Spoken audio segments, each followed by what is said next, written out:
मुंबईमध्ये उमेदवारी अर्ज भरण्याचा शेवटचा दिवस आहे. ठिकठिकाणच्या केंद्रांवर तुफान गर्दी झाल्याचं पाहायला मिळत आहे.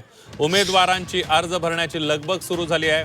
शेवटच्या तासात प्रचंड गर्दी उडाली आहे. उमेदवारी अर्ज भरायला 2 तास आता फक्त 1 तास उरलेला आहे आणि त्यामुळे निवडणूक कार्यालयाकडे उमेदवारांची लगबग पाहायला मिळते. मुंबईतल्या कुर्ला नेहरू नगर इथल्या निवडणूक कार्यालयाबाहेरून याचा आढावा घेतलाय आमचे प्रतिनिधी गोविंद तुपे यांनी. काय भूमिका आहे? निवडणुकीचा अर्ज दाखल केलाय. विकासाच्या मुद्द्यावरनं निवडणुकीचा अर्ज दाखल केलेला आहे. समाजाची सेवा करायची इच्छा आहे, हेच ध्येय आहे. कोणते प्रश्न प्रामुख्याने सोडवणार? नगरसेवकाचे तर प्रश्न सोडवणं विभागामध्ये असे स्कीम्स आणणार आहेत की कुणी केले नसतील, ते करून दाखवणार 2 वर्षात.